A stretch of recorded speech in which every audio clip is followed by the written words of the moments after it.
Hello guys, my name is Jack, and today we're talking iron farms. You got this. Let's go. The first thing that I want to do today is I want to run through what I have got going on right here in my creative testing world.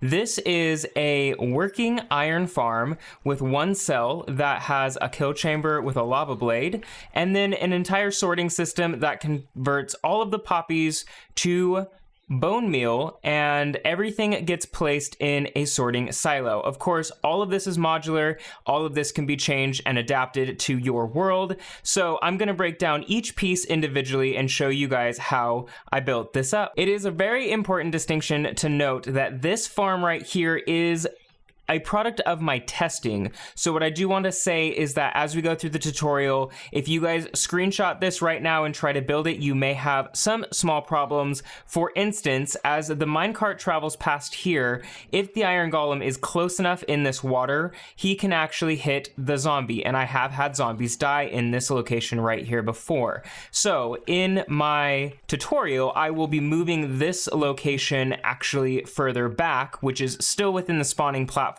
area for iron golems and these three villagers, but it does protect the zombie. So small changes like this will be made, but this is the product of my testing, and this is what we will be recreating in modular form today. The first thing that I want to address here is the villagers themselves. When you have villagers in a particular location, when they go to bed, they tend to pop out of their bed into the most available block in their area. This can cause a couple of problems because if you are on ground level, that is a lot of surface area that they could come into contact with when they come out of their bed. So one way to get around this is to raise the platform that we are building up off the ground so that they are forced to spawn into the location that you want them to spawn into. This would be a very key thing if we were using this style of holding cell. In this tutorial, we are going to use a more open format holding cell because this ideally will be 116 plus proof, where we actually don't need these composters here. But in the meantime, I did test this out, and it was a little bit trickier to get this to work and run full time, whereas this design, not only is it easier to build, but it should be 116 proof. It is still worth mentioning that you do want to be cautious of what spawnable blocks are in the area, what solid spawnable blocks these villagers can jump off their beds onto. Technically, this villager could jump out right here if you wanted to during the daytime. Now, if I switch it over to nighttime, you'll see that the villager is sleeping, and if we switch back to daytime, he pops right back up onto that spot. Technically, he could pop here, and if we were closer to the ground, he could also pop anywhere on the floor here. So just something to keep in mind as we build these up. Our design today is going to be elevated because our spawning platform is going to be below our holding cells, so it should not be an issue. But if you plan to build this in a small house or underground, it is a potential problem to consider. Today we are going to start by building the spawning platform for the golems. I'm going to build this 6 off of the ground. This isn't as necessary compared to where the holding cell of the villagers is, but for the purpose of today's video, I am going to build this slightly raised off the ground. You do want to make sure that there are no blocks in the vicinity that the golems could spawn on other than the spawning platform, which is why I'm doing this 6 above the ground. I'm going to do a quick 25 block platform based off of this pillar. Here is our platform. This is 5 by 5. I'm going to next build a border around this to contain the water. It is important when building this part of the wall that it is too high so that the golems do not try and jump over it. All right, this is the platform all built up. Next, I'm going to add the water. This involves putting gates along the front and opening all of the gates. I am going to encase this area with glass as well.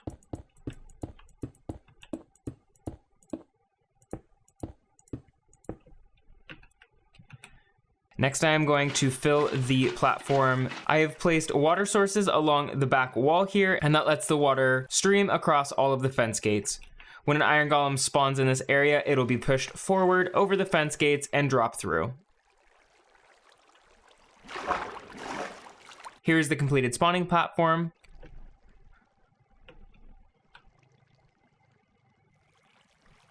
Our next process is going to be building the holding cell that the villagers are standing in. This needs to be no more than 6 blocks above the spawning platform. Today I am using 4 blocks to pillar up from the spawning platform to build my villager holding cell. For the holding cell, I'm going to place down some temporary blocks to drop the beds on. This is going to be the base platform for the holding cell that my villagers will be standing in. Next, I'm going to place the beds, 1, 2, 3, for 3 villagers. And at this point, you can remove this pillared tower here.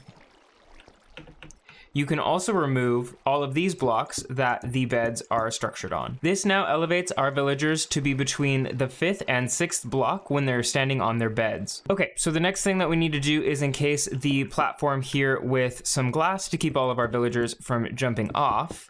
So I am just going to run a 2-high wall along the edge, and then it is also important to make sure that this has some sort of roof as well, because there is an opportunity for lightning to come through. If you do not have a roof on, you do run the potential of losing your villagers. Now, if you are building this farm in 1.15, you will need to add some workstations. So I like to use composters because I feel like they are very easy to make. So what I'm going to do here is I am going to run some blocks across the back, and then I'm going to drop in a row of composters for each one of our villagers. Now, technically you can get rid of all of these blocks if you wish. There is always a chance if you do have a mob that gets in here that they could shoot your villagers. So I recommend just leaving all of these blocks on here. They're not going to hurt anything, and glass is a non-spawnable block when it comes to iron golems. The next thing that I'm going to do here is I'm going to add some slabs along the top here to keep the visibility open as the zombie comes by the front of the cell, but it does keep them from jumping up on this platform right here. The only thing left to do is get your villagers into the holding cell, and of course I'm assuming that you guys are playing in survival, so I just want to drop a little bit of a hint that if you leave this top open and you make a staircase to the back side here, you let it turn to night and there are no other beds in a village or wherever you're building this, the villagers will pathfind eventually to these beds, come and lay down, and then you can just encase them. When daytime comes back around, they should pop up and be in here. It is a lot easier than trying to get them up here via a rail or a boat or anything like that. So give that a shot first. If it doesn't work, you can always run a rail up to this location, block them in, break the minecart, and try and shove them in this area. But the pathfinding should work for you guys. And if it doesn't, you can always remove these composters too. That might help a little bit. Of course, I am in a creative testing world, so I am just going to pop in 3 adult villagers here, or hopefully adult villagers. Yep, 3 adult villagers, and I'm just going to replace this glass right here. As you can see, they all adopted their trades immediately, and then I am going to set it to nighttime real quick, just so that they can sleep in their beds, and then they will be fully ready to start spawning iron golems. All right, I have set it to nighttime, and they immediately all went to bed, and now when we pop them back up in daytime, we can start testing to see if they will spawn iron golems in the spawning platform below. Awesome, and there they are. Once we get to this point here, I would actually recommend trying to stress the villagers a little bit just to test and see where the iron golems spawn to make sure that they are not spawning somewhere where you did not think of. In this case, I am going to follow Gnembon's idea and use a snowball because I thought it was a brilliant one. Also, a lot of these concepts and a lot of my research actually came from Gnembon. So if you guys need any more information or you want to customize or see any other options for this build, please go check out Gnembon's video. That's pretty much where I got all of my primary research from. He is a genius when it comes to all of this, so check him out. The link to the video that I followed will be in the description below. I have made several customizations, and this holding cell was actually something that I designed before watching his video, and then afterwards really got more of an understanding of the mechanics and the spawning radiuses and stuff like that. So again, he is a great resource if you guys want to get more in depth on golem spawning and villager trades. There we go. We got a snowball there, and let's see if we have any iron golems.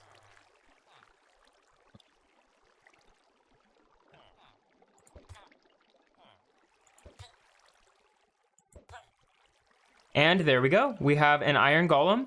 It did take a couple snowballs, but that is why we keep 3 villagers up here, because there's a higher chance of spawning a golem if there are more of them. Now that we have tested and confirmed that our iron golem is spawning in the spawning platform, I would like to note that he was getting stuck on the side for some reason. To my knowledge, there isn't a great reason of why he got stuck there, but adding 2 more buckets up on the top here increased the directional flow of the water just enough to where it pushed him straight out of it and is no longer a problem. The other thing that I would like to mention is that there is a cooldown on how fast these guys can respawn a Iron Golem. So if they are attacked or they are panicking and they spawn an Iron Golem in your spawning platform, it does take about 30 seconds before they'll spawn another Iron Golem once that first Iron Golem has either died or moved outside of the radius. The radius is about 19 blocks to be safe. My plan of attack is simply to just move the Iron Golem off the spawning platform and into some sort of killing chamber where I can collect all of the drops. Because the idea of this farm is that it's modular, that you can have these little sections here and then a rail that carries the zombie around from section to section, what I plan on doing is connecting all of these drop chambers together into one central killing chamber so that I can run everything into the same item sorter instead of having multiple sorting systems or storage systems. All right, now that we have these 2 parts of the farm built up, we are 2/3 of the way there. The only other thing that we have to do is our little rail station right in front of this guy, which slows the zombie down long enough to scare these guys and spawn an Iron Golem. This part's actually pretty easy, so stay with me and we'll get this wrapped up here real fast. One thing before we get this built up that is worth mentioning is the scare radius of a traditional zombie or husk, I think, are also the same, and that is about 8 or 9 blocks. So if our rail is right here and the zombie is stopped in this location, it should still be close enough to scare these guys. This, of course, is not 8 or 9 blocks, but I am taking into consideration this boundary wall and the 2 blocks that they're standing on because they could be at the very back of the cell. So if you guys wanted to, you could run one line right through here like this, and then you could actually take off on this side the same amount of blocks and build another cell here and basically combine the 2 drop platforms as well. So you could kind of make this one big spawning platform. And this is something that Gnembon actually does in his video, but because my goal is to make this as modular as possible, we're not gonna do that today, and I'm gonna move this slightly closer so that it is more compact. And I've got the building blocks laid out here. So if I go right off this center block here and I go straight out, it will connect with this block here. So this is the basic structure that you will need in order to build the train station for our zombie in the minecart. In this instance, our zombie is going to come from the right and travel across this bump and go out to the left. So I'm going to start on this side. I'm going to start by placing 2 powered rails and 1 lever to power those 2 rails. Then I'm going to follow it up by a detector rail. And then I'm going to follow up by 2 normal rails that go up to the top. Everything after this is going to be powered rails, and you can take this powered rail out as long as you would like. You do not need to do powered rails for the entire track, but if you did want to do them, you totally could. You just want to make sure that these right here are not powered rails because the cart will get stuck before it gets onto this lower section. The cart ideally will get stuck right here so that it will be in full line of sight with all of our villagers so that they can spawn a golem. Next, I'm going to build up the platform for all of our redstone. So I'm going to come 2 down from the middle here and 1 forward. And then on this side, I am going to put 2 blocks here and follow up with 2 additional blocks here. I'm going to run a redstone comparator into this block here, and I'm going to run a redstone comparator out in that direction there. And then I'm just going to connect all of that up with a couple pieces of redstone. And then the redstone torch is going to go right here on this block. And that's it for the train station. So the rest of the track, of course, still needs to be built up, and we will have a zombie in here. So he either needs to be wearing a helmet or some sort of mask covering his face to keep him from burning, or you can use a name tag to name the zombie to keep him from despawning and put some sort of cover over the track. That'll totally work as well. I'm gonna build up the rest of the track off camera, and I will catch you guys back here in a second. Alrighty, so now that I've got the rest of the track built up, I wanted to point out two very important things. The first of which is that this train station is not my design. It is definitely one of Gnembon's designs. I do not understand entirely how it works. So this one, totally his, but I am using it because it is great and it does exactly what I need it to. The other thing that I wanted to mention as I go around and around and around here is that you can see my position in the train station is pretty far down the slope. If I was to get out of the minecart here and we were to watch it go around, you're going to notice that it actually stops higher up on this. So when you're building this, and if you decide to test it out with an empty minecart, please keep that in mind, that when you have something in it, it will be a little bit lower down and the line of sight to the villagers will be where it needs to be. Alrighty, I have thrown a quick cover over the track here so that we can throw a villager in here and get a full demonstration of how this farm works.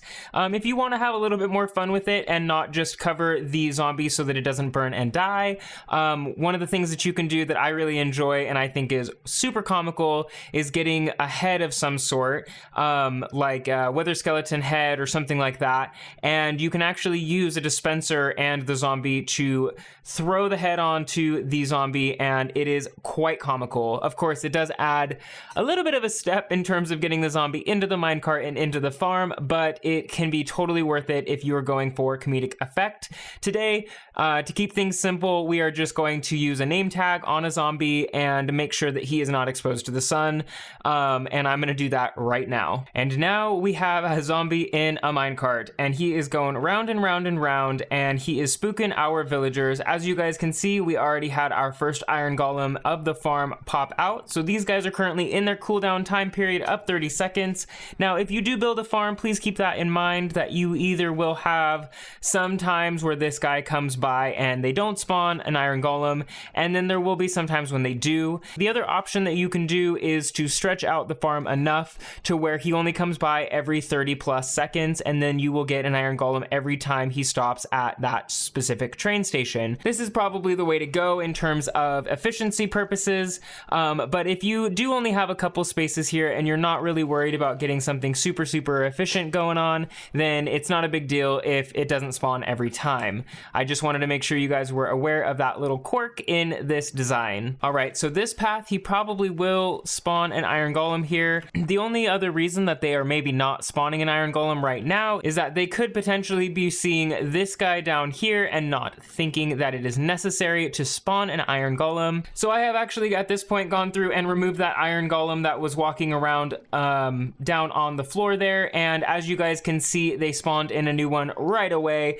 So this is a good example of how this farm is operating. The only other thing that we have to talk about in today's video is the collection system, and because this is going to vary so greatly between different worlds and how everybody is going to build this modular farm and play the game, I just wanted to show you guys what I have built up over here. So back over here at the farm that I was testing on, I have this little drop chute right here that will drop them into this hole. Now I dropped them this far just to remove them from the location that these guys will track as fast as possible, but you don't technically have to dig down that far to drop them. Once they are killed, that 30-second timer will reset and your farm will still be operational. But if you want high efficiency, you definitely want to remove the golems from that vicinity and get them as far away as possible. If I was going to make a drop chamber for this, basically what I would do is I would encase this drop chute right here and then dig down far enough to where I could put in some sort of lava blade to effectively kill all of the golems that are falling through. What that looks like is actually pretty simple. So in this case, I have a pretty wide area here, but if I was just doing a too wide section, you could either use signs to hold up the lava, or you can do what I did here by using open gates. Either one of those is going to work just fine to hold the lava up, but what you want to do is you want to leave two open spaces and then one space that has either a gate or a sign on it, because they are a little bit over 3 blocks tall. So what that does is it leaves the head of the golem right here in the lava, and oh, my water's gone. Broken now, but it leaves the head right here in the lava, and effectively what that's going to do is it's going to leave the head of the golem in the lava, and that is going to keep him on fire even though he's standing in the water here. And then the water stream essentially just pushes all of the drops and funnels them into one collective system. Now of course I Now, of course, I have taken the time to make up a full sorting system and a silo, hopper, reader, and all of that kind of stuff. So I will just walk you guys through this real fast in case this is something you are interested in, but this has no effect on the farm itself. It's just how I chose to process all of the loot that is coming from the iron farm. So in an iron farm, you get two things. You get iron ingots and you get poppies. Now, unless you have a reason to have a whole lot of poppies, which I do not, I actually like to turn the poppies into bone meal through a composter. Now, I typically do a lot of stuff in my creative worlds or my survival world with white concrete, and so as you can imagine, having a lot of bone meal lying around from different sources is very handy for white dye. Now, of course, if you guys just wanted the poppies, this would be a lot simpler. All you would have to do is filter the poppies out with a simple standard item filter like I've done here, but instead of running that chain of hoppers into a composter, you could simply just run it into the storage system itself. I have taken the liberty of adding the composter here, which both release the bone meal into a dropper, which I have on a clock here, and that dispenses it into a water stream, which then goes over into a bubble column and to the top of this silo here. So if we open this chest up, you'll see that I have 2 bone meal because it's not very fast, of course. But on this side, I actually have a decent amount of iron. In this particular construction, I ran all of the items across this direction down through this water channel. This is where they get sorted out. Of course, this is modular, so if you have a lot of poppies coming through the system, it might be too much for one hopper to pick up at a time. So I did do 2 cells of hoppers here just to make sure that all of the poppies were getting picked up and none of them were ending up in the storage silos for the iron. If you have a very, very large farm, please add more of these because it could technically produce so many poppies that even 2 hoppers will not manage the workload. In this case, I have 1 cell up here that is producing, so this second hopper line has actually never been used other than when I was just testing things and putting in poppies manually. So it just depends on how big your farm is, on how many of these slices that you need, but this is a very standard item sorter, and there are some fabulous tutorials on how to build these. And of course, I've just got this built up right here where it goes into the back of this dropper. This is a very simple dropper clock and a simple water stream. Now, of course, the only other thing are these silos. The iron is not being sorted. Everything else is being sorted out of the iron per se. So they are allowed to just continue to flow directly into these silos. So of course it would flow across this silo first. And then if there is overflow that this one cannot pick up, it'll come over here into the second one where it hits a wall. So eventually all of the iron will be picked up and none of it will be passed over. So this is a little bit of a fail-safe, but most of it will get picked up in this first silo. And as these get filled up, the indicator lights will turn on. So if this is something that you have running all the time and you don't want to waste any of your computer processing speed on all of the lag that could potentially come from this farm, even though this farm is very lag friendly, this is a really good way of indicating how much iron you actually have going on. And the nice thing about this is that these can be either built down further, or if you redo your water streams, it can actually be built higher. So you can build these silos up as high as you want them to be, or you can just continuously stack them like this. So once all of these chests are full and all of the hoppers in the back are full, then all of this line right here will get filled. So you can also tile or stack this on the X and Z axis as well as on the Y axis, even though the Y axis is a little bit trickier to do that with. Alrighty, so that basically wraps it up for how I'm storing all of my items. Now, of course, if you did not want to spend all of the time and resources to build this up, you could definitely use a water stream to push all of the items into a single hopper, into a single chest, which then you can deal with and sort out on your own. It is entirely up to you what you do for the storage, which is why I am not going through how to build all of this, because these are all different components that I have put together for a storage system. So please just use whatever you think will work best for you. Now, one of the things I will recommend is if you do want to build up something very handy like this, it is a little bit tricky because of how many hoppers you actually have to be able to build this, and hoppers take a lot of iron. So normally what I do in my survival worlds is I will actually wait until I have a chest or two full of iron from my iron farm.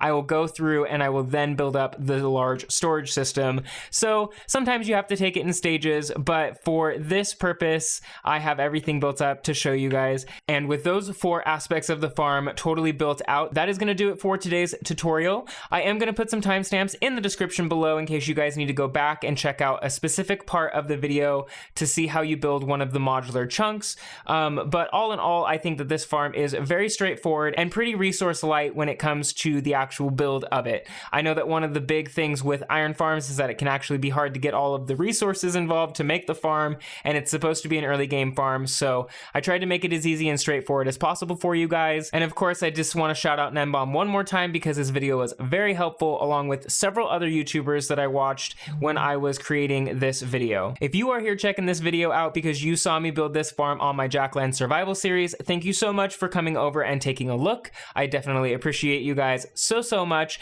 And if you guys haven't checked out my Jackland survival series, I will leave a link in the description below, or you can check it out on the end screen tiles. I definitely appreciate you guys hanging out with me today and checking out and seeing how I approach an iron farm. Until next time, this has been an NJack tutorial, and I will catch you guys on the next one.